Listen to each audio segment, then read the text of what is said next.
Magandang araw mga kaibigan.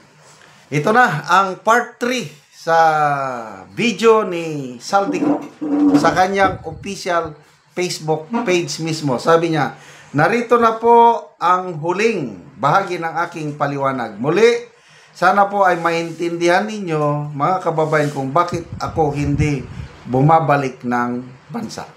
Okay? So, ito.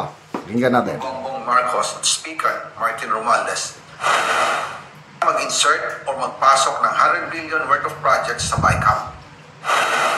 Sana po ay hindi nila ako mapatay bago ko mailabas ang lahat. Ginawa ko lang ang utos sa akin, pero ngayon, handa na akong harapin ang lahat. Ginagamit ng administrasyon ang buong resources ng bansa para tumahimik ako. That he will shoot me if I will talk. Gagamitin ako bilang panakipbutas sa kanilang kampanya laban sa korupsyon. Hindi na ako mananahimik, ilalabas ko ang lahat ng katotohanan. May resibo, may ebidensya, at may pangalan. Part 3. Kaya ngayon ay hinahamon ko si Ombudsman Remulla kung seryoso talaga siya sa mga sinasabi niya sa kanyang press release na idadamay niya pati si Martin Romualdez kung magbibigay ako ng ebidensya. Patunayan niya ngayon ang pronouncement niya. Imbestigahan niya ang fraternity Brad at ang kanyang kaibigan na si Speaker Martin Romualdez kung talagang tutupad siya sa tungkulin niya. Imbestigahan din niya si President Bongbong Marcos. Sabi nga ni BBM ng SONA, let's do it right at mahiya naman kayo, hindi po ba? Nananawagan din po ako sa Senado na imbestigahan ang 100 billion insertion ni Presidente. Alam ko po na hindi gagawin ni Ombudsman Remulla ang hamon ko. Pero magaling ang Senado sa imbestigasyon at ako ay naniniwala na dahil sa kanila, lalabas ang katotohanan. Yung pong listahan ng mga projects, ilalabas ko din kasama ng video na ito. Dahil dito, mas lalong darami ang ipafile na kaso sa akin. Ginagamit ng administrasyon ang buong resources ng bansa para tumahimik ako, para masira ang aking kredibilidad. Darami din ang banta sa buhay ko at ng aking pamilya. March 2025 pa lang, si Speaker ay nagpaparinig na sa akin sa aming meeting that he will shoot me if I will talk. At pagkatapos niyang sabihin sa akin in a phone call na, don't come home, we will take care of you, tumawag ulit si Speaker Martin at sinabihan niya ako na pag umuwi ako will be dangerous. Kasi they might hire someone to do a rub out on me or hire the police to kill me while in jail. Una pa lang ito sa magusto kong ibunyag. Marami pa akong dadalhin sa liwanag. Isa na dito ay yung kay Henry Alcantara, ang DPWH boys, ang sinasabi nilang halaga sa ICI ay 21 billion. Hindi po totoo yan. Ang totoong numero ay 56 billion pesos. At yung pong halaga na yan ay kay Pangulong Bongbong Marcos at Martin Romualdez na punta lahat. Ilalabas ko po ang buong detalye sa darating na mga araw. Kaunting pasensya pa po. Sana po ay hindi nila ako mapatay bago ko mailabas ang lahat. Sa inyong lahat sa Pilipinas, lalong-lalo na sa aking pamilya, taos-puso akong humihingi ng paumanhin. Ginawa ko lang ang utos sa akin, pero ngayon, handa na akong harapin ang lahat. Uulitin ko po, yung pong pera, wala pong napunta sa akin. Dumaan lang po ang pera sa akin para i-deliver kay Speaker Martin Romualdez at Pangulong Marcos. Salamat sa inyong pag-unawa. Yun na. So, magbasa tayo sa mga comments. RJ, ilabas mo na rin ang detalye kung sino ang mastermind sa pagdakip kay PRRD papuntang The Hague. Ano pa? Ayan Gomez, all 3 rounds para kay Saldico. Los Bonswin, wag lang umuwi, hawak nila lahat. Lucel Alibo, final episode na po ng inabangan nating series ng The Blood and the Crocodile. Chester Bilen, tama lang, ginawa mo, Congressman Saldi, sabihin mo lahat ang katotohanan. The truth shall set you free. JPN Service, naway patuloy ninyong alalahanin ang tunay na pagmamahal sa bayan ay hindi nasusukat sa salita kundi sa gawa. Okay? McDo Terminal, ilabas mo na lahat ang ebidensya, baka maunahan ka pa nila. Ikaw ang mababaliktad habang may oras pa. Okay, so, palagay ko, ito, part 3 to, video na. Palagay ko, patuloy pang magsasalita itong si, may mga ilalabas pa.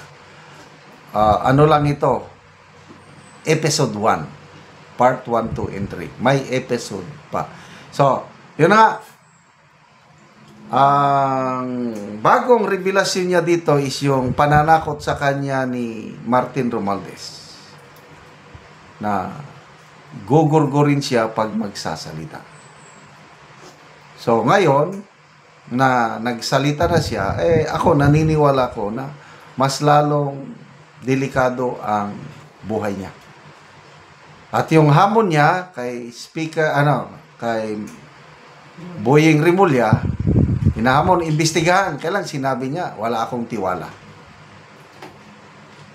So, wala rin. Ako rin. Kasi ang hamon ngayon ng ombudsman is uuwi siya .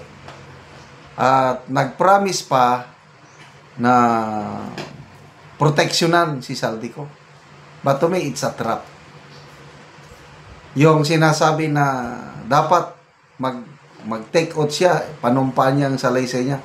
There's no need. Kasi wala ring mangyayari kahit sinumpa ang salaysay pa yan. Ako, opinion ko lang ito .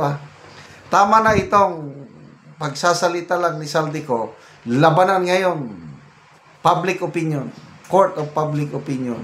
Kaya tingnan nyo, marami ng mga tao na nagsisimpatize kay Saldico, pinagdarasal. Kahit ako, noong una, galit ako sa kanya. Ngayon, awa ang nararamdaman ko sa kanya dahil na-realize niya na mali yung ginawa niya.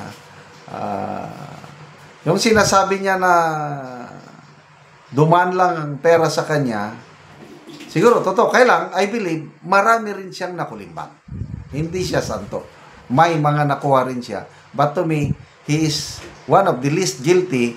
Yung sinasabi niyang Martin Romualdez at Pangulong Marcos, yun ang mas malaking nakuha. Okay, salamat mga kaibigan sa inyong pagsubaybay sa ating channel. Na kakatulong kayo ng malaki sa Tribong Talandig dahil ang income natin sa channel na ito, pantulong po sa tribo. Ngayon, mayroon tayong tulong na binibigay sa tribo, namimigay tayo ng libreng yero at pako para makapagpatayo sila ng mas maayos na tirahan. Panoorin nyo ang video na ito. Ante nga matagaan og yero nga mag-atop na siya karon. Og iyang gikarga sa kuan motor aron makaadto sa iyang balay. Na iyang atupan karon. Karon abot na gid si ante sa iyang gabalayan. Abot na gid si ante sa iyang gabalayan. So mo ni ang gabalayan ni ante nga iyang taudan sa yero nga nahatag sa iya.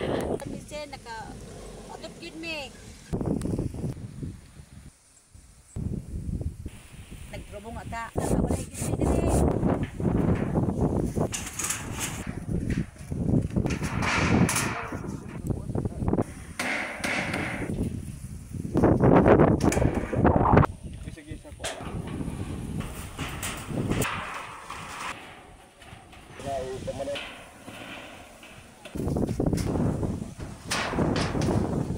So, naghuman na gyud.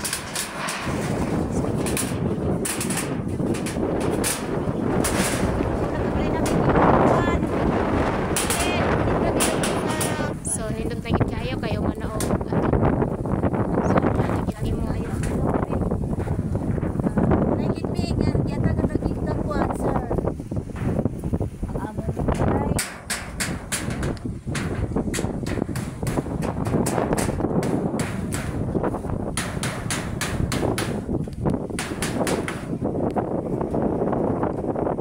karon ante yon sa imong masulti nga nahuman na gyud ang pag-atop sa imong balay. Salamat sa tong video. Nag-atop ra gyud mi. So pila day imong anak ate? 5. So aron pagit ka na kabalay. Karon pa gyud. Sige te, salamat.